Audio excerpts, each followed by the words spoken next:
Hello नमस्कार दोस्तों एवं साथियों, आप सभी का पीटीएफ परिवार में स्वागत है। बहुत बहुत अभिनंदन है। हम लोग आज पढ़ने वाले हैं बिहार स्पेशल। और बिहार स्पेशल की अगर बात कर दिया जाए तो उसमें हम लोग पढ़ेंगे मतलब बिहार का इतिहास। और बिहार के इतिहास से देखा जाता है तो बीपीएससी में बहुत ही ज़्यादा प्रश्न पूछे जाते हैं। हम तीनों सेक्शन पढ़ेंगे और बारी बारी से हम लोग शुरुआत करते हैं। तो सबसे पहले हम आपको बिल्कुल प्राचीन जो बिहार का इतिहास है, जहाँ से प्रश्न पूछे जाते हैं, हम उस पर भी बात करेंगे। और कौन सा टॉपिक आपको पढ़ना चाहिए इस पर भी हम बात करेंगे। तो जो महत्वपूर्ण है, जहाँ से प्रश्न बार बार पूछे जाते हैं, जहाँ से संभावना बनती है कि प्रश्न यहीं से बनाए जाएंगे, उसके बारे में हम लोग बात करेंगे। तो चलिए हम लोग शुरुआत करते हैं प्राचीन बिहार का इतिहास।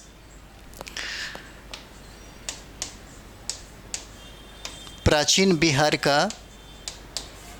बिहार का इतिहास हम लोग पढ़ते हैं।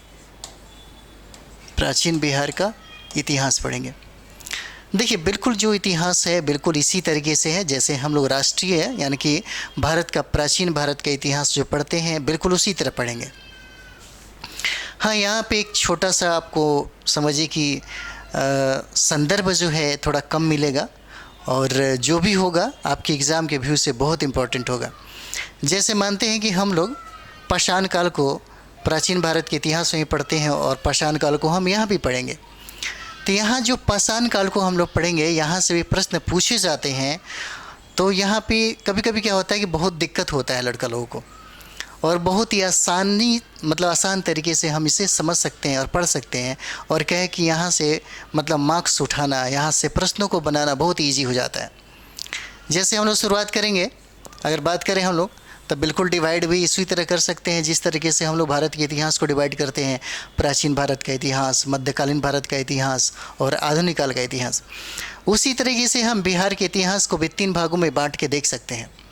लेकिन हम लोग अभी पढ़ रहे हैं प्राचीन बिहार का इतिहास। और प्राचीन बिहार के इतिहास में जो पहला टॉपिक है वो होता है हम लोग का प्रस्तर काल, यानी कह सकते हैं पाषाण काल। अगर पाषाण काल हम लोग पढ़ेंगे तो आइए हम लोग शुरुआत करते हैं। हमारा पहला टॉपिक होता है पाषाण काल हो जाता है। ठीक है, पाषाण काल होता है। देखिए, पाषाण का मतलब होता है पत्थर। पाषाण का मतलब क्या होता है? अगर पाषाण की बात करेंगे तो इसका मतलब होता है पत्थर होता है। यानी कि अगर कह सकते हैं कि यहाँ अगर हमें पाषाण काल को पढ़ना है तो पाषाण काल को समझने के लिए हमारे पास स्रोत क्या हो सकता है। तो हमारे पास स्रोत की अगर बात करें तो साहित्यिक स्रोत हमारे पास बिल्कुल नहीं है। जो भी है वो हमारे पास पुरातात्विक स्रोत है। और पुरातात्विक स्रोतों में अगर बात करें तो मात्र यहाँ पे पत्थर ही मिलता है, और पत्थर के अध्ययन के आधार पर ही हम लोग इस काल को पाषाण काल के रूप में और पाषाण काल के नाम से ही जानते हैं। ठीक है, तो देखिए, हम लोग पाषाण काल को अगर देखेंगे तो पाषाण काल को भी हम लोग 3 भागों में बांटकर समझ सकते हैं। तो बात हम लोग करते हैं कि अगर बात करें यहाँ पे पहला, तो देखिए सबसे पहला हम लोग पढ़ेंगे पूरा पाषाण काल। ठीक है, हम लोग पूरा क्या करेंगे, पूरा जो पाषाण काल है इसको पढ़ेंगे। ठीक है, उसी तरीके से जिस तरीके से हम लोग प्राचीन भारत के इतिहास को पढ़ते हैं। उसके बाद यहाँ पे हम लोग पढ़ेंगे दूसरा जो आ जाता है हमारे पास, वो है मध्य पाषाण काल। ठीक है, और सब का सब देखिएगा बहुत ही कॉन्सेप्ट है यहाँ पे। मध्य पाषाण काल हो जाता है, क्या हो जाएगा, दूसरा मध्य पाषाण काल हो जाएगा। और तीसरा की बात कर दिया जाए तो हो जाता है हमारे यहाँ मतलब नव पाषाण काल। क्या हो जाएगा, जिसको नवीन बोलते हैं, नव पाषाण काल हो जाता है। इसको देखिएगा, नव पाषाण काल, मध्य पाषाण काल और जो पूरा पाषाण काल है, पर इसको समझेंगे। देखिए, जहाँ पे जो साक्ष्य है, जहाँ पे जो साइट है, यहीं से प्रश्न पूछे गए हैं। और सबसे बड़ी बात है कि हम लोग आदि मानव की कहानी पढ़ रहे हैं, आदि मानव का जो इतिहास है उसके बारे में पढ़ रहे हैं। तो हमें बड़ा ही उत्सुक होकर के पढ़ना चाहिए, क्योंकि हमारा जो स्टार्टिंग है यही तो है। आज अगर मानव का विकास जो आधुनिक समय में आप देखते हैं, यहीं से इसका प्रारंभ माना जाता है। उन लोगों ने अपनी ज़िंदगी कैसे जिया, उनकी जीवन शैली कैसी रही है, कम से कम हम पत्थरों के अध्ययन से इसका आकलन कर सकते हैं। ठीक है, तो हम लोग को यही पढ़ना है। तो चलिए सबसे पहले हम लोग पूरा पाषाण काल के बारे में पढ़ते हैं। ठीक है, देखिए पूरा पाषाण के काल के बारे में अगर बात कर दी है तो यहाँ पे हम लोग सबसे पहले देखेंगे। चलिए हम लोग एक नया पेज ले लेते हैं। जैसे पूरा पाषाण काल के बारे में अगर हम लोग को देखना है, हम लोग बारी बारी से सब कर लेते हैं। पूरा जो पाषाण काल है इसको हम लोग देखते हैं। तो देखिए, सबसे पहले अगर बात करें तो पूछा जाएगा कि बिहार में पूरा पाषाण काल का साक्ष्य कहाँ से मिलता है।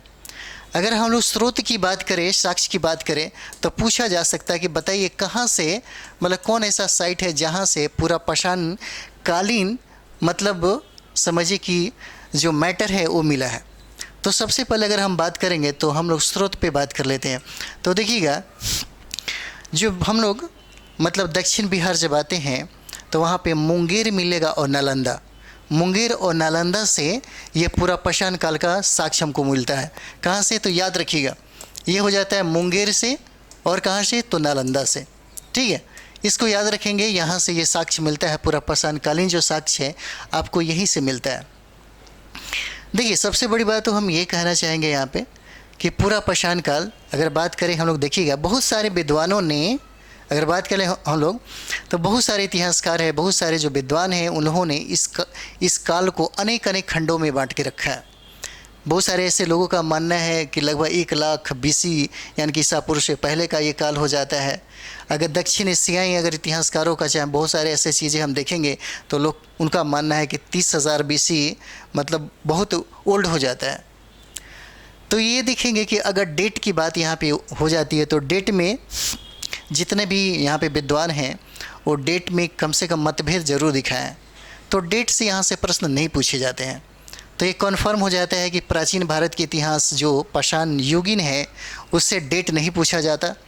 उसी तरीके से बिहार में जो पाषाण काल है यहाँ से डेट नहीं पूछा जाएगा। लेकिन पूछा क्या जाएगा ये देख लीजिए। तो हम लोगों ने क्या किया, स्रोत देखा। हम लोगों ने देखा कि हमारे जो दक्षिण बिहार का जो कुछ डिस्ट्रिक्ट है, जैसे मुंगेर से और नालंदा से आपको पूरा पाषाण काल का क्या मिलता है, साक्ष्य मिलता है। इसको याद रखिएगा। उसके बाद देखिएगा यहाँ का जो समाज है, यहाँ का जो मतलब जो लोग हैं, जो आदि मानव हैं, वो कैसे जीते हैं। तो सबसे पहले इसके अध्ययन के लिए हमको क्या करना पड़ेगा, इनके द्वारा उपयोग में लाए गए जो पत्थर के औजार थे उसको हमको देखना पड़ेगा। तो यहाँ पे देखिएगा, अगर हम लोग औजार की बात कर दें, यहाँ पे अगर हम लोग देखेंगे औजार की बात कर देंगे, औजार की बात कर देंगे तो देखिएगा कुल्हाड़ी, खुरपी और चाकू मिलता है। यहाँ पे देखिए, यहाँ पे आपको कुल्हाड़ी मिलता है, ठीक है, और देखिए खुरपी मिलता है और आपको मिलता है चाकू। ठीक है, चाकू मिलता है। और ये सारा का सारा जो आप यहाँ पे देख रहे हैं, कुल्हाड़ी, खुरपी और चाकू जो देख रहे हैं, ये बड़े पत्थरों के बनाए जाते थे। यानी कि मानव उतना विकसित नहीं था, उसका जो दिमाग था वो विकसित नहीं था, लेकिन जीवन जीने के लिए, वहाँ पे रहने के लिए और वहाँ पे सर्वाइव करने के लिए जैसा उन्होंने सोचे, मतलब जिस तरीके से उनकी माहौल थी उसी तरीके से उन लोगों ने इस चीज़ का इस्तेमाल किया। तो हम लोगों ने देखा कि कुल्हाड़ी का इस्तेमाल किया, खुरपी का इस्तेमाल किया और चाकू का इस्तेमाल किया है, और ये पत्थर के बनाए जाते थे हथियार। अगर हम इसकी बात करेंगे तो देखिएगा यहाँ पे, अगर सबसे पहले हम देखेंगे तो यहाँ पे जो मानव का जो निवास स्थान था, तो उस समय की अगर बात करें आदि जो मानव की जो इतिहास है उसमें हम देखेंगे कि लोग जंगल में रहते थे, जंगल में रहते थे, पहाड़ों पे रहते थे, और पठारों जो पहाड़ के कंदराओं में वो लोग अपना घर बना के रहते थे। ठीक है, और ये देखते थे कि जंगल का जो क्षेत्र था उस इलाके में ये लोग रहा करते थे। तो ये सवाल बनता है कि उनके जो भरण पोषण है, उनके खाने पीने की क्या क्या वस्तुएं हो सकती है। तो जो आदमी जंगल में रहता हो, पहाड़ के कंदराओं में अपना घर बना के रहता हो, तो वो क्या खा सकता है। तो सबसे पहले जो जंगल में उपजने वाले जो फल है, जो कंदमूल है, उसी का इस्तेमाल करेंगे। तो देखिएगा ये लोग कंदमूल का इस्तेमाल करते थे। किसका, तो कंदमूल का इस्तेमाल करते थे। उसके बाद देखते हैं कि जंगलों में जो जानवरों को मार करके उसका मीट खाना, उसका मांस खाना। तो इस तरीके से हम लोग देखेंगे, यहीं से हम लोग समझ में आ जाएगा कि ये लोग मांस का भी सेवन करते थे। यानी कि जो जंगलों से मिल सकता था उसी का इस्तेमाल इन्होंने क्या किया यहाँ पे। यानी कि देखेंगे कंदमूल का इन्होंने इस्तेमाल किया, मांस का इस्तेमाल किया। ठीक, और इन्होंने रहा कैसे, तो जंगल और पहाड़ों में जीवन कैसे जिया जाता है। जैसे आदि मानव की अगर बात करते हैं तो अगर आपने पढ़ा होगा अंडमान निकोबार द्वीप में, देखिएगा बहुत सारे वहाँ पे जो जनजाति हैं उनका कहीं ना कहीं संबंध इस मानव जीवन के से आपको लग जाता है। अगर वहाँ पे मतलब समझिए कि अध्ययन करेंगे और वहाँ के लोगों के बारे में, उनके जीवन शैली के बारे में अगर आप अध्ययन करेंगे तो आपको मिलेगा कि शायद आज भी वो जीवन कहीं ना कहीं अंडमान निकोबार के पहाड़ियों में और वहाँ के जंगलों में लोग आज भी जनजाति के रूप में निवास करते हैं। उनका बिल्कुल व्यवहार उसी तरीके से है जैसे हम लोग मतलब आदि मानव के बारे में पढ़ते हैं। ठीक है, तो हम लोगों ने सबसे पहले अगर बात करें यहाँ पे तो देखिएगा हमने क्या मतलब पढ़ा, पूरा पाषाण काल पढ़ा। और देखिएगा जैसे धीरे धीरे, ऐसा नहीं होता है कि मानव के विकास, अगर हम बात करते हैं कि आज के जो मानव है यहीं से शुरुआत होता है, उनका विकास कैसे कैसे बढ़ता है। तो देखिए पत्थर के द्वारा जो बनाए गए हथियार होते हैं उससे आप इसके जीवन शैली के बारे में समझ सकते हैं, उनके बौद्धिकता के बारे में, उनके सोच के बारे में आप समझ सकते हैं। जैसे हम लोग इस काल के बाद जैसे ही हम अगले काल में पढ़ेंगे, जैसे मैं बात करें हम लोग तो देखते हैं मध्य पाषाण काल में, अगर हम लोग यहाँ पे पढ़ेंगे मध्य पाषाण काल, अगर पढ़ेंगे मध्य पाषाण काल तो देखिए यहाँ पे लोगों का व्यवहार, लोगों का जो हथियार का उपयोग करने का जो तरीका होता है, जो उनकी बनावटी होती है, वो कहीं ना कहीं पूरा पाषाण काल से मध्य पाषाण काल आते आते क्या हो जाता है, बहुत ही ज़्यादा मतलब समझिए कि उसमें गुणवत्ता आ जाती है।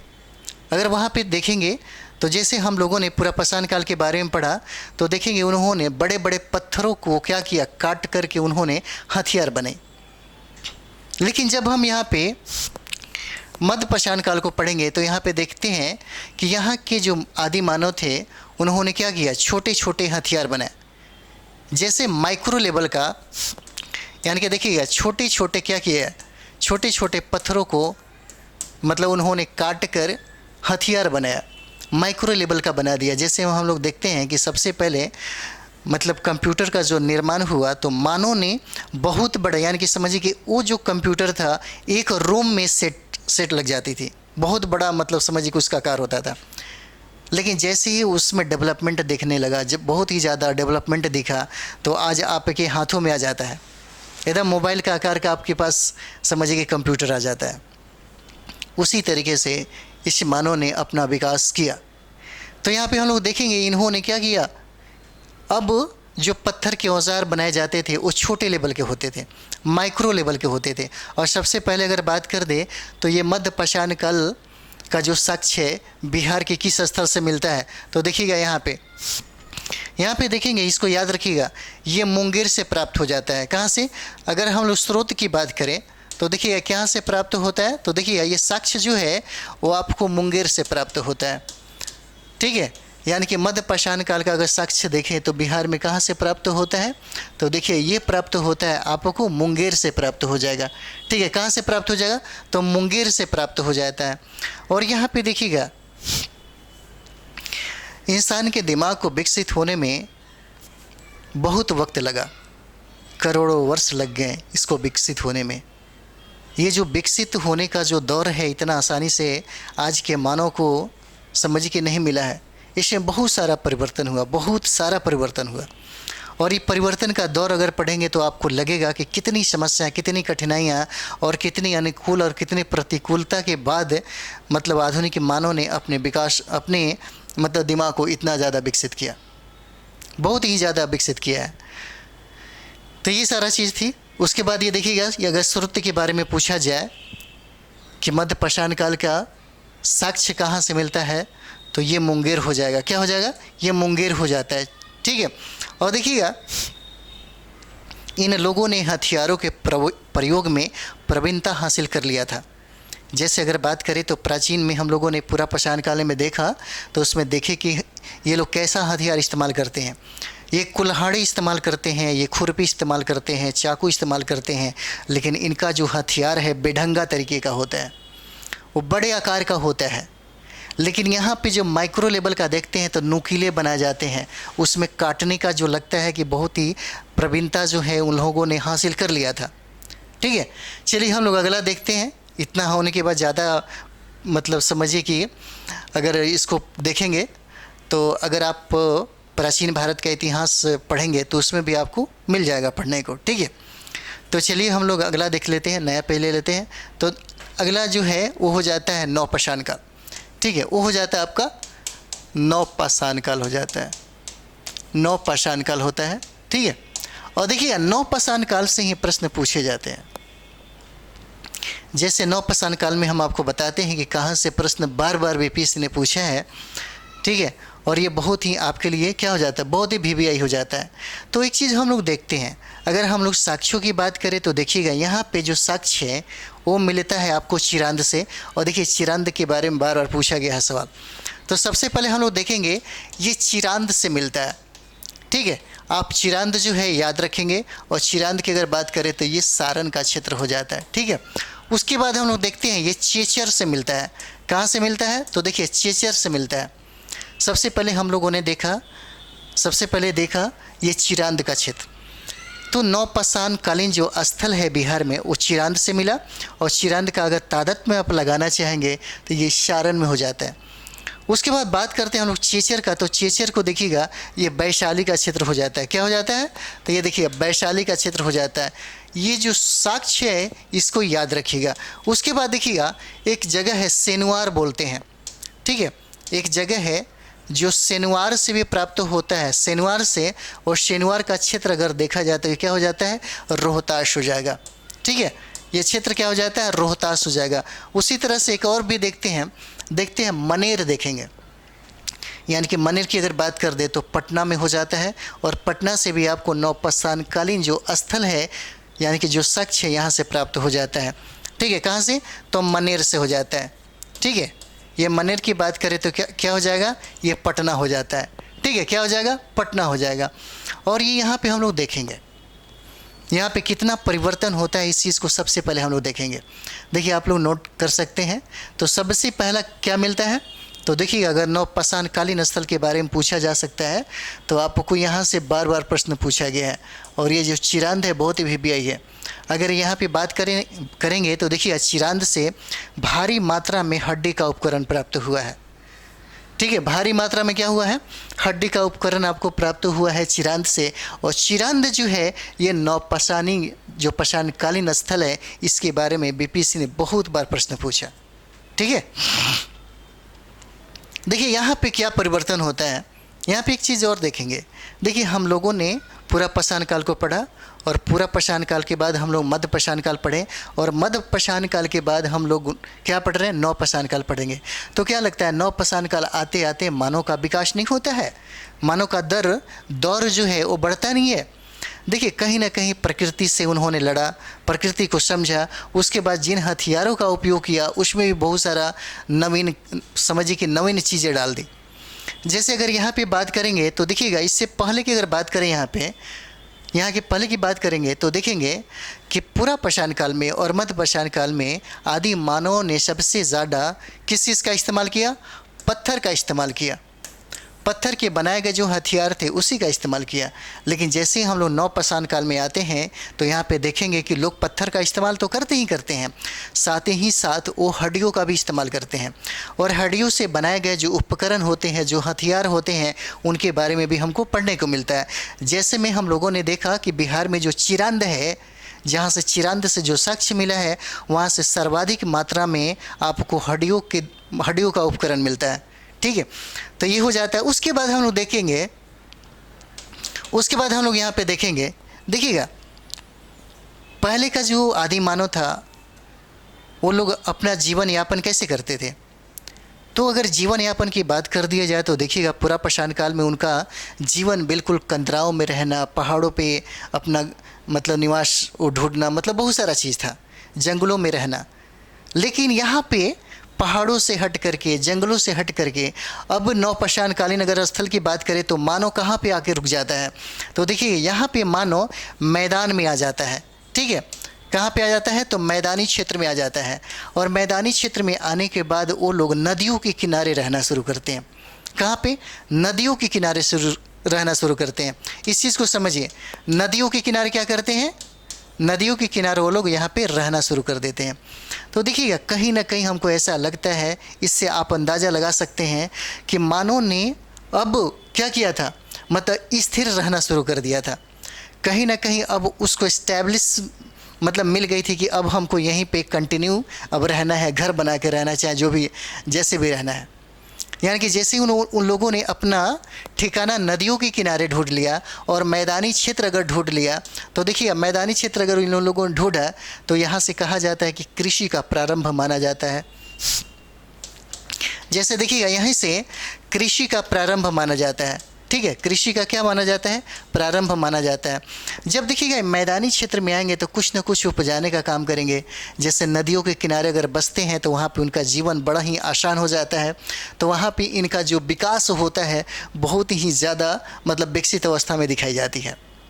ठीक है, यानी कि कहीं ना कहीं यहाँ पे कृषि का जो होता है आरंभिक चरण दिखाया जाता है और नदियों के किनारे रहते हैं। ठीक है, यहाँ पे हम लोगों ने देखा मैदानी का क्षेत्र, यहाँ पे मतलब ये लोग क्या करते हैं, मैदानी के क्षेत्र में ये लोग आ जाते हैं। जो लोग हमेशा पहाड़ों पे रहते थे, जंगलों में रहते थे, अब मैदान के क्षेत्र को क्या करते हैं, चुन लेते हैं। ठीक है, और यहाँ पे देखिएगा पहले के जो समझिए कि जो आदि मानव था, जो हम लोगों ने पढ़ा था पूरा पाषाण और हम लोगों ने मध्य पाषाण पढ़ा था, उसमें देखिएगा ये लोग भोजन का संग्राहक हुआ करते थे। लेकिन अब यहाँ पे क्या है, अब ये संग्राहक नहीं है। अभी क्या करते हैं, ये भोजन का संग्राहक नहीं हो पाते हैं। ठीक है, क्योंकि इनकी ज़िंदगी क्या हो जाती है, स्थिर हो जाती है। इनका जीवन क्या हो जाता है, यहाँ पे आते आते तो देखिए इनका जीवन यहाँ पे स्थिर हो जाता है। ठीक है, और हम लोगों ने देखा यहाँ पे कि सबसे ज़्यादा जो प्रश्न पूछे जाते हैं यहाँ से वो हो जाता है इसके साक्ष्यों से। जैसे आपसे प्रश्न पूछा जाएगा कि नौपाषाणिक स्थल मतलब बिहार के कहाँ कहाँ से प्राप्त होते हैं, तो आप अगर चिरांद की बात करेंगे तो वहाँ चिरांद से बहुत बार प्रश्न पूछा गया है। ठीक है, ये चिरांद है, ये चिरांद से बहुत बार प्रश्न यहाँ पे पूछा गया है। ठीक है, तो हम लोगों को अगर बात करें तो ये समझिए कि जो पाषाण काल हम लोग को यही पढ़ना था। ये मतलब जो पाषाण काल है इतना ही हम लोग को पढ़ना था और इतना ही से यह प्रश्न बनेगा। लेकिन सवाल ये भी बनता है यहाँ पे, अगर हम लोग देखेंगे तो सबसे पहला सवाल बनता है कि ये जो प्रस्तर युग की जो जानकारी है इसका स्रोत क्या होता है। जैसे अगर हम बात करेंगे कि प्रस्तर युग की जानकारी का स्रोत क्या हो जाता है, तो हम लोगों ने देखा जैसे प्रस्तर युग होता है, प्रस्तर युग हो जाएगा तो कहा जा सकता है ना इसकी जानकारी का स्रोत क्या हो जाता है। अगर यहाँ पे स्रोत की बात करें तो देखिएगा ये गुफा चित्र हो जाता है। पूछा जा सकता है कि जानकारी का स्रोत क्या हो जाएगा, तो ये देखिएगा गुफा चित्र हो जाता है। क्या हो जाएगा, गुफा चित्र हो जाएगा, गुफा चित्र। ठीक है, अगर भाई गुफा चित्र की बात हो अगर यहाँ पे हो गई तो ये भी तो पूछा जा सकता है कि बिहार में कौन कौन ऐसे जगहों से ये गुफा चित्र का साक्ष्य मिलता है। ठीक है, गुफा चित्र का साक्ष्य कहाँ से मिलेगा, तो सबसे इम्पॉर्टेंट ये हो जाता है कि हम इसको जानें कि ये जो साक्ष्य कहाँ से मिलता है। तो सबसे पहले अगर देखेंगे तो देखिएगा ये जो साक्ष्य कैमूर की पहाड़ियों से मिलता है। कहाँ से मिलता है, तो देखिए कैमूर की पहाड़ियों से यह साक्ष्य मिलता है। ठीक है, उसके बाद हम लोग देखते हैं ये क्षेत्र होता है नवादा का, तो नवादा से ये साक्ष्य मिलता है। कहाँ से, तो देखिएगा नवादा से साक्ष्य मिलता है। उसके बाद हम लोग तीसरा जो साक्ष्य देखेंगे वो हो जाता है जमुई से मिलता है। ठीक है, अब देखिए ये जमुई से मिल जाता है। अब यहाँ पे हम लोग देखेंगे यहाँ पे हम लोग देखेंगे कि ये देखिएगा प्रस्तर युग का अगर स्रोत की बात करें और साक्ष्य की बात करें और जानकारी की अगर साक्ष्य की बात करेंगे तो हमारे यहाँ क्या मिलता है, गुफा चित्र मिलता है। पूछा जा सकता है कि गुफा चित्र बिहार में कहाँ कहाँ से प्राप्त होते हैं, तो कैमूर की पहाड़ियों से मिलता है, नवादा से मिलता है और जमुई से मिलता है। लेकिन इस गुफा चित्र पे क्या रहता है, क्या मतलब अंकन किया जाता है। देखिए कहा जाता है कि इंसान जो सोच सकता है अपने जीवन में जो जी रहा है, यह प्रकृति के द्वारा जो झेल रहा होता है, अपने लाइफ को जो जी रहा होता है और जो कल्पना कर रहा होता है, उसी का कहीं ना कहीं दृश्य बनाता है, अंकन करता है, वो चित्रकारी करता है। तो अगर बात करें हम लोग तो गुफा चित्र में आपको दो चीज़ें मिली है। सबसे पहले अगर यहाँ पे हम लोग बात करेंगे तो देखिएगा जैसे उन लोगों ने क्या किया, उन लोगों ने अपने जीवन को मतलब भरण जो मतलब खाने पीने की जो चीज़ें थी वो शिकार पे ही टिका हुआ था। तो इन लोगों ने यहाँ पे शिकार का चित्र बनाया। क्या बनाया, शिकार का चित्र बनाया। उसके बाद देखिएगा उन लोगों ने नृत्य करता हुआ दृश्य दिखाया। ठीक है, उन्होंने दो चीज़ें यहाँ पे अगर बात करें हम लोग तो दो चीज़ें यहाँ पे दिखता है। एक तो शिकार का जो चित्र है वो दिखता है, और दूसरा अगर बात करें तो नृत्य हो जाता है यहाँ पे। ठीक है, क्या हो जाएगा? नृत्य हो जाएगा। और एक चीज़ और बताते हैं, इन सब दृश्यों से आपको क्या पता चलता है? अगर हम लोग बात करें कि प्रस्तर युग की अगर जानकारी के स्रोत के बारे में हम लोगों ने पढ़ा, तो सबसे पहले हम लोगों ने देखा कि यहाँ से गुफा चित्र मिलते हैं। गुफा चित्र के बारे में हम लोगों ने देखा कि बिहार में कैमूर की पहाड़ियों से मिलता है, जमुई और नवादा से मिलता है। तो फिर दिमाग में ये बात चलता है कि ठीक है, यहाँ पे किस चीज़ का मतलब दृश्य और अंकन किया गया है। तो यहाँ पे हम लोगों ने देखा कि यहाँ पे शिकार करते हुए मानव को दिखाया गया है और नृत्य करते हुए दिखाया गया है। ठीक है, इसका मतलब ये है कि आदि मानव का जो जीवन शैली है, हमको इसी गुफा चित्र से समझने में ज़्यादा सहूलियत मिलेगा।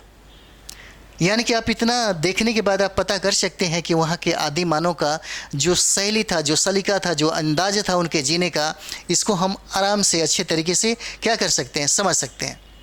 ठीक है, तो यहाँ समझने का सबसे मतलब बेहतरीन जो ये जो साक्ष्य है वो आपको यहाँ से प्राप्त हो जाता है। ठीक है, उसके बाद देखिएगा, उसके बाद जो प्रश्न बनता है, देखिए हमारे यहाँ बहुत सारे स्टूडेंट आते हैं जो नए बच्चे होते हैं।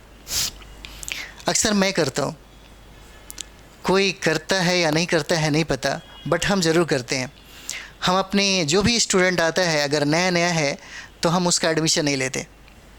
हम उसको यही बात बोलते हैं कि भाई सबसे पहले काम करो, अगर तुमको यूपीएससी कंप्लीट करना है या बीपीएससी कंप्लीट करना है तो सबसे पहले कम से कम 5 से 6 महीने तक, यानी कि 5 से 6 माह तक जो है, अगर बात करें हम लोग तो 5 से 6 माह तक हम उसको बोलते हैं कि कम से कम सेल्फ स्टडी करो। और सेल्फ स्टडी में जितना भी एनसीईआरटी का किताब है उसको बैठ जाओ लेकर के, रूम में पैक हो जाओ। ठीक है, और रोज़ 10 से 12 घंटा, 8 से 10 घंटा रोज़ पढ़ो 6 माह तक। और जब ये सब्जेक्ट, जब एनसीईआरटी आपने स्टडी एक बार कर लिया, जब बेसिक चीज़ें आपके पास आ जाती है, उसके बाद हम बोलते हैं कि तुम्हें जहाँ जाना है, जिसके पास जाना है उसके पास जाओ। तब यहाँ से प्रारंभ होती है आपकी रियल, आपको प्रारंभ होता है क्या? अब आपको असली तैयारी का यहाँ से शुरुआत होता है। तब आपको समझ में आएगा कि यूपीएससी क्या है और बीपीएससी क्या है। नहीं तो बहुत ऐसे वक्त लग जाते हैं चीज़ों को समझने में, आपकी ज़िंदगी और आपका उम्र बीत जाता है चीज़ों को समझने में। और यही वजह होता है कि यहाँ पे अगर देखेंगे, चाहे पटना की बात हो, चाहे दिल्ली अगर कहीं की बात हो, तो बहुत ऐसे टीचर होते हैं या बहुत सारे ऐसे जो गाइड करने वाले लोग होते हैं, ये सब चीज़ें नहीं बता पाते हैं। तो सबसे पहले हम उन बच्चों को कहते हैं कि 6 महीने अगर कंप्लीट करना है, तो अगर फाइनल कंप्लीट करना है और आप चाहते हैं कि हम बीपीएससी फाइट करें और यूपीएससी फाइट करें, तो सबसे पहला अगर आपका प्रारंभिक है, अगर आप प्रारंभ करना चाहते हैं, तो सबसे पहले विदाउट कहीं इंस्टीट्यूट में गए बगैर सबसे पहले जो 5 और 6 माह का जो टाइम है आपके पास, वो रूम में बैठ करके जितना चाहें आपके पास जो एनसीईआरटी है उसका अच्छा से अध्ययन कर लें। अच्छा से अध्ययन करने के बाद आप प्रारंभ करते हैं, कोई इंस्टीट्यूट ज्वाइन करें, कोई गाइड को ले, किसी से बात करें, या कोई भी इंस्टीट्यूट है, या मेरे पास हो या कोई कहीं और भी है, यहाँ से तब आपकी तैयारी अच्छी होगी और आप फाइट करने की पूर्ण रूप से क्या होगा, संभावना आपके पास बनेगा। ठीक है, तो चलिए हम लोग दूसरा देखते हैं। यहाँ पे हम लोगों ने ये जो पाषाण काल था, हम लोगों ने पाषाण काल को पढ़ा। ठीक है, उसके बाद देखिएगा, पाषाण काल के बाद हम लोग के पास जो अगला जो टॉपिक है वो आता है ताम्र पाषाण काल का। देखिए इंसान ने, मानव ने सबसे पहले किस धातु का उपयोग किया? तो अगर बात करें तो सबसे पहले मानव ने तांबा का इस्तेमाल किया, उपयोग करना सीखा। उसके बाद अगर जानवरों की बात करें तो कुत्ता को पालतू सबसे पहले बनाया इंसानों ने, और धातुओं की बात करें तो सबसे पहले तांबा का इस्तेमाल किया। ठीक है, तो हम लोग यहाँ पे देखते हैं, यहाँ पे देखिएगा ताम्रपाषाण जो साक्ष्य है बिहार के किस किस स्थान से मिलता है। तो देखिएगा ताम्रपाषाण जो है बिहार के कहाँ कहाँ से मिलते हैं। तो सबसे पहले अगर बात करें तो यहाँ पे इंसान पाषाण के साथ, यानी कि पत्थर के साथ साथ उन्होंने तांबा का भी इस्तेमाल करना क्या किया, सीख लिया। तो ये देखिए, ताम्र का मतलब क्या होता है, तांबा हो जाता है। ठीक है, और पाषाण का मतलब क्या होता है, तो पाषाण का मतलब क्या होता है, पत्थर हो जाता है। ठीक है, यानी कि यहाँ तक आते आते जो इंसान क्या कर लिया, आदि मानव के अंदर डेवलपमेंट बहुत ज़्यादा हो गया और उन्होंने पत्थर के साथ साथ तांबा का भी इस्तेमाल करना सीख लिया। अब देखते हैं हम लोग यहाँ पे साक्ष्य कहाँ से मिलता है। अगर साक्ष्य की बात करें तो देखिए साक्ष्य यहाँ पे कहाँ कहाँ से मिलता है। तो यहाँ पे अगर हम लोग देखिएगा कि कहा जाता है यहाँ से, अगर यहाँ पे डेट की बात करें तो देखिएगा लगभग, अगर यहाँ पे देखेंगे तो लगभग ये जो काल होता है ना वो 3000 BC से देखिएगा यहाँ पे 1500 BC माना जाता है। बहुत सारे जो विद्वान हैं, जो इतिहासकार हैं, उन्होंने कहा कि यह जो काल है 3000 BC से कितना माना जाता है, 1500 BC माना जाता है। ठीक है, 1500 BC माना जाता है। और यहाँ पे इंसान ने तांबा और पत्थर का इस्तेमाल करना सीख लिया। उसके बाद हम लोग देखते हैं कि साक्ष्य, बताइए स्रोत क्या है यहाँ पे। अगर हम लोग देखते हैं साक्ष्य की अगर बात करते हैं तो कहाँ कहाँ से ये मिलता है, तो देखिए ये हो जाता है आपको सोनपुर से। इसको याद कर लेंगे, ज़्यादा फायदा होगा। ये सोनपुर का क्षेत्र है, यहाँ से मिलता है। उसके बाद देखिए ताराडीह जो है, ताराडीह जैसे गया का क्षेत्र हो जाता है ताराडीह, वहाँ से ताम्रपाषाणिक जो साइट है, जो साक्ष्य है, वहाँ से मिलते हैं। हम लोगों ने सोनपुर देखा, उसके बाद ताराडीह देखा, और उसके बाद हम लोग देखते हैं यहाँ पे चिरांद हो जाता है। क्या हो जाता है, चिरांद हो जाता है। ठीक है, चिरांद मतलब देखते हैं सारण का क्षेत्र हो जाता है चिरांद। उसके बाद देखिएगा यहाँ पे वो चेचर हो जाएगा। क्या हो जाएगा, चेचर भी हो जाता है। जैसे वैशाली का क्षेत्र हो जाएगा, कौन सा, तो वैशाली का क्षेत्र हो जाता है। कौन सा हो जाता है, चेचर हो जाएगा। ठीक है, उसके बाद मनेर हो जाएगा, उसके बाद सेनवार हो जाता है। ठीक है, उसके बाद क्या हो जाएगा, सेनवार का क्षेत्र आपको यहाँ पे हो जाता है।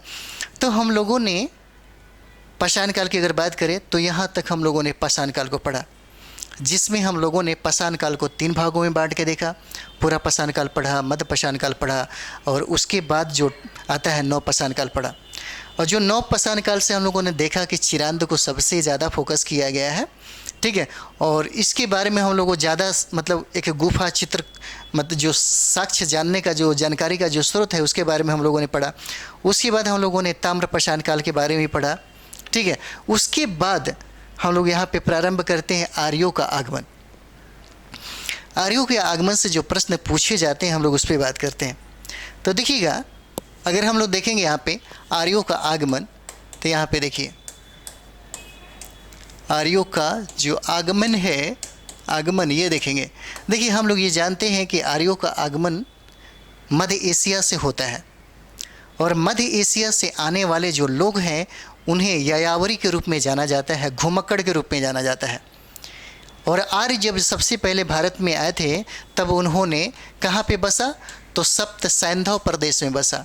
कहाँ पे, तो सप्त सैंधव प्रदेश में सप्त सैंधव प्रदेश मतलब पंजाब का क्षेत्र हो जाता है। ठीक है, और यहीं पे 5 नदियाँ आपको मिलेंगे, झेनब, झेलम, चिनाब, रावी, ब्यास, सतलज। ठीक है, तो यहाँ पे उन लोगों ने कब आया, सप्त सैंधव प्रदेश में।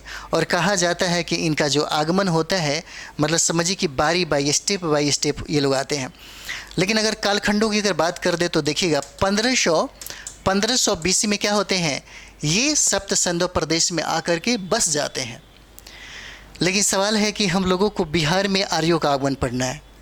ठीक है, क्या करना है, हम लोग को बिहार में आर्यों का आगमन पढ़ना है। ठीक है, तो यहाँ पे हम लोग देखेंगे, अगर यहाँ पे हम लोग देखेंगे तो देखिएगा, अगर बिहार में पूछ देगा कि बिहार में आर्यों का आगमन कब हुआ, तो बहुत ऐसे इतिहासकार हैं, उन्होंने ये कहा कि लगभग 800 BC में। कब, तो देखिएगा यहाँ पे 800 BC में क्या होता है, 800 BC में ये लोग बिहार में प्रवेश करते हैं।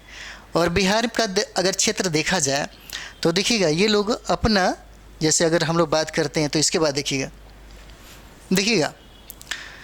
एक समय आता है जो हमें हमारे बिहार के इतिहासों में इसका मतलब संबंध नहीं होता, लेकिन प्राचीन भारत के इतिहास में ये बहुत ही मतलब अद्वितीय स्थान रखता है। जैसे हड़प्पा सभ्यता का, तो हड़प्पा सभ्यता और संस्कृति जो है वो प्राचीन भारत के इतिहास में बहुत ही ज़्यादा महत्वपूर्ण योगदान है। लेकिन बिहार में इसका साक्ष्य कहीं नहीं मिल पाता, जिसके वजह से हमें ये पढ़ना नहीं पड़ता है। लेकिन देखा जाए तो प्राचीन भारत के इतिहास में जो हड़प्पा सभ्यता थी वो एक विकसित अवस्था में थी। जैसे वो प्रथम नगरीकरण वाला समझिए कि वो सभ्यता थी। और कहा जाता है कि पूरी दुनिया में, पूरी सभ्यता और संस्कृतियों में इतनी बेहतर सभ्यता किसी के पास नहीं था जो हमारे भारत में हड़प्पा सभ्यता के रूप में हम लोग जानते हैं। तो हड़प्पा सभ्यता में देखिएगा तो वहाँ पे कांस्य युगीन सभ्यता भी कहा जाता है, ठीक है। उसको क्या बोलते हैं? तो कांस्य युगीन सभ्यता भी बोलते हैं। और ये भी कहा जाता है कि जब आर्यों का आगमन हुआ, बहुत सारे इतिहासकारों का ये मानना है कि जब आर्यों का आगमन यहाँ हुआ तो उन्हीं के आगमन का परिणाम होता है हड़प्पा सभ्यता का पतन।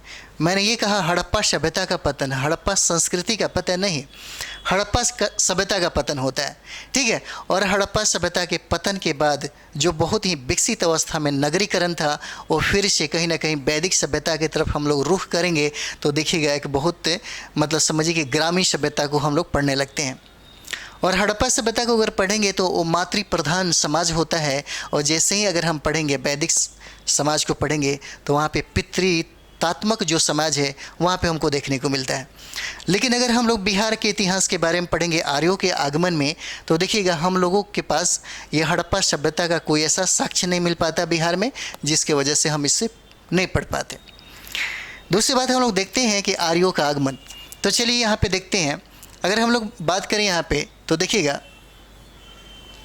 जैसे थोड़ा सा बिहार का अगर मैप यहाँ पे देख लेंगे तो देखिएगा ये जो गंगा नदी है बिहार को दो भागों में बांटती है, ठीक है। ये गंगा नदी है बिहार को दो भागों में बांटती है। और मैंने यही कहा था कि सबसे पहले जब आर्य यहाँ पे भारत में आए थे तो उन्होंने कहाँ बसा था? सप्त सिंधु प्रदेश में। सप्त सिंधु प्रदेश में आने के बाद वो क्या किए? पूरब की ओर बढ़ते चले गए। और पूरब की तरफ जब बढ़े तो देखिएगा यही जो आपको गंडक नदी है जिसको सदानीरा बोला जाता है, यही गंडक नदी तक ये लोग क्या किए? यहाँ तक ये लोग पहुँच गए। यहाँ तक पहुँचने के पीछे एक कारण है। जैसे देखिएगा इस समय तक लगभग 1000 बीसी की बात है, लगभग 1000 बीसी की बात है। इस समय लोहा की प्राप्ति हो गई थी, लोगों ने लोहा को खोज लिया था और लोहा ने क्रांति पैदा कर दिया था। बात करें कि क्रांति कैसे पैदा किया तो देखिएगा इस लोहा ने दो काम किया। सबसे पहले साम्राज्य का विस्तार किया। क्या किया? तो साम्राज्य का विस्तार में इसने महत्वपूर्ण भूमिका निभाया। और दूसरी बात, इस लोहा ने कृषि में आमूल-चूल परिवर्तन कर दिया, यानी कि कृषि में अधिशेष की प्राप्ति हो गई और साम्राज्य विस्तार के लिए नए नए हथियार बनने लगे। और लोहा जो होता था इसने क्या कर दिया? समाज के साथ साथ अर्थव्यवस्था को भी क्या कर दिया? बदल के रख दिया। तो इन लोगों ने क्या किया? इन लोगों ने जंगल को काट करके, अगर बात करें हम लोग तो जंगल को काट करके साफ करके ये लोग कहाँ तक पहुँच गए? तो देखिए गंडक नदी तक ये लोग पहुँच जाते हैं और यहाँ पे इनका निवास हो जाता है। अगर इसके बारे में हम लोग बात करें कि भौगोलिक जो वर्णन है, सबसे पहले हम लोग देखेंगे तो शतपथ ब्राह्मण में मिलता है। कहाँ पे मिलता है? इसकी अगर चर्चा हम लोग देखेंगे तो इसका चर्चा हम लोग सबसे पहले देखिएगा यहाँ पे शतपथ ब्राह्मण में मिलता है। याद रखिएगा क्या मिलता है यहाँ पे, ये देखिए ये सबसे पहले हमको इसका चर्चा शतपथ ब्राह्मण में मिलता है और इसको हम लोग याद रखेंगे, ठीक है। तो बिहार के बारे में कुछ जानकारी देख लेते हैं। हमने कहा कि सबसे पहले इसका जानकारी हमको कहाँ से मिलता है? तो देखिए शतपथ ब्राह्मण से मिलता है, ठीक है। उसके बाद देखिएगा यहाँ पे, उसके बाद देखते हैं हम लोग यहाँ पे देखते हैं। तो सबसे पहले अगर हम बात करें तो देखिएगा यहाँ पे शतपथ ब्राह्मण में हमको ब्राह्मण में क्या मिलता है?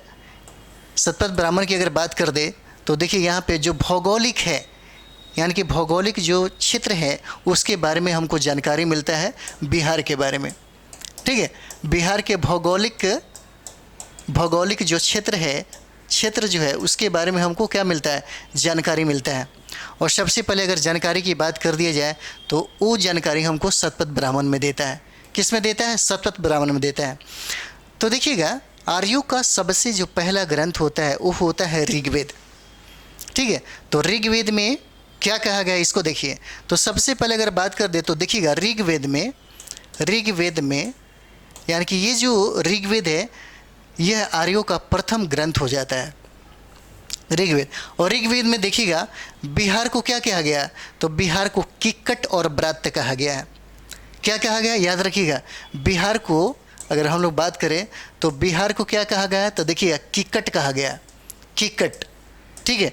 और उसके बाद इसको ब्रात्य कहा गया है। क्या कहा गया? ब्रात्य कहा गया है ऋग्वेद में। यानी कि कीकट का मतलब होता है अछूत, ठीक है। और ब्रात्य की बात करें तो वहाँ पे रहने वाले लोगों को पापी कहा गया है, ठीक है। उनका मानना था, शायद उनका ये मानना रहा होगा कि जैसे उन लोगों ने सदानीरा नदी तक या गए, उसके बाद के जो मतलब जो साइट दिखते हैं उसके बारे में उन लोगों ने कहा कि ये जो लोग हैं वो क्या हो जाते हैं? अछूत हो जाते हैं। कीकट बोला और उन्होंने, देखिए अगर इतिहास की बात करेंगे तो इतिहास में बहुत ऐसी बातें हैं जो सटीक और सही लिखा गया है, बस उसको समझने की ज़रूरत है। यानी कि अगर आप अपना इतिहास जानना चाहते हैं तो ये इतिहास आपको बता रहा है, ये आपको समझा रहा है, लेकिन यहाँ समझने के लिए आपके पास एक दृष्टिकोण होना चाहिए, आपके पास अपना नज़रिया होना चाहिए, तब तो यहीं से आप सारा का सारा खेल समझ जाएंगे। ये जो आर्यों का आगमन होता है, आर्यों के आगमन के बाद जब बिहार को किस नज़रिए से इन लोगों ने देखा और कैसा कैसा इन लोगों ने नाम रखा, अगर इसको आप पढ़ेंगे तो यहाँ पे बहुत सारी चीज़ें हैं, बहुत सारी चीज़ें हैं, यहीं पे आपको समझा देगा। लेकिन क्या होता है कि बहुत सारे जो स्टूडेंट हैं वो सिर्फ कंपटीशन के लिए पढ़ते हैं, नॉलेज के लिए तो ऐसे भी नॉलेज की ज़रूरत नहीं है, कंपटीशन के लिए अलग स्टडी किया जाता है। तो ये हो जाता है कि ऋग्वेद में बिहार को क्या कहा गया? कीकट कहा गया और ब्रात्य कहा गया। तो कीकट का अगर अर्थ देखा जाए तो इसके अनुसार आपको अछूत हो जाता है। क्या हो जाएगा? तो देखिएगा ये होता है अछूत हो जाता है। और ब्रात्य की अगर बात कर दें तो इसको पापी कहा जाता है, ठीक है। क्यों कहा गया? इसके पीछे भी कारण है। उसके बाद देखिएगा दूसरा अगर बात कर दें तो यहाँ पे हम लोग देखेंगे, अगर प्राचीनतम अगर ग्रंथों का वर्णन अगर देखेंगे हम लोग, तो प्राचीनतम अगर हम लोग देखते हैं तो बिहार का जो प्राचीनतम वर्णन है, अगर हम लोग देखते हैं बिहार का प्राचीनतम जो वर्णन है, प्राचीनतम वर्णन है वो कहाँ पे मिलता है? तो देखिए ये अथर्ववेद में मिलता है। अगर बिहार का प्राचीनतम अगर वर्णन देखा जाए तो ये अथर्ववेद में मिल जाता है। ये हो जाता है आपका अथर्ववेद, ठीक है। ये आपको मिलता है कहाँ पे? अथर्ववेद में मिलता है। तो भाई अथर्ववेद में कहाँ का किसका किसका वर्णन किया गया? तो देखिएगा अथर्ववेद में यहाँ पे अंग का और मगध का वर्णन किया गया, अंग का और मगध का वर्णन किया गया है। याद रखिएगा, पूछा जा सकता है कि बिहार का प्राचीनतम साक्ष्य बताइए, जो वो मतलब समझिए कि जहाँ पे बिहार के बारे में कुछ कहा गया है। तो ये जानकारी का स्रोत क्या हो जाता है? अथर्ववेद हो जाता है। और अथर्ववेद में किसका वर्णन है? तो अंग और मगध का वर्णन हो जाता है, ठीक है। चलिए अगला पेज लेते हैं। अगला पेज में देखिएगा, देखिए वायु पुराण में कहा गया है, वायु पुराण कहता है, क्या कहता है? वायु पुराण कहता है कि गया में असुरों का राज था। देखिए क्या कहते हैं? अगर हम लोग वायु पुराण देखेंगे तो वायु पुराण कहता है कि गया में किसका राज था? तो गया में असुरों का राज हो जाता है। किसका? असुरों का राज होता है। ये कौन कहता है? ये वायु पुराण कहता है। वायु पुराण कहता है क्या? कि गया में असुरों का राज था, ठीक है। गया में असुरों का राज हो जाता है। उसके बाद यहाँ पे देखेंगे हम लोग, यहाँ पे देखेंगे बहुत सारी चर्चा भी किया गया। अगर हम लोग वराह पुराण की बात करेंगे, जैसे में वराह पुराण है, क्या जानकारी देता है? अगर हम लोग वराह पुराण के बारे में देखेंगे, वराह पुराण जो है, वराह पुराण जो होता है, वराह पुराण, ठीक है। तो वराह पुराण क्या कहता है? बिहार को कहता है कि कीकट बोलता है। वराह पुराण भी कीकट कहता है। क्या कहता है? कीकट बोलता है। और कीकट का मतलब यहाँ पे अशुभ हो जाता है। क्या हो जाता है? अशुभ हो जाता है, ठीक है। कीकट कहता है बिहार को। मतलब वराह पुराण में इसका वर्णन किया गया है, बिहार के बारे में ये बात कहा गया है, ठीक है। और देखिएगा इसी वराह पुराण में अगर बात हम लोग करेंगे तो देखिएगा गया पुनपुन और राजगीर का क्षेत्र जो है, गया पुनपुन और राजगीर का क्षेत्र है, उसको शुभ स्थान कहा गया है। कौन सा? तो शुभ स्थान। किसको कहा गया? तो गया को कहा गया, पुनपुन कहा गया, पुनपुन, ठीक है।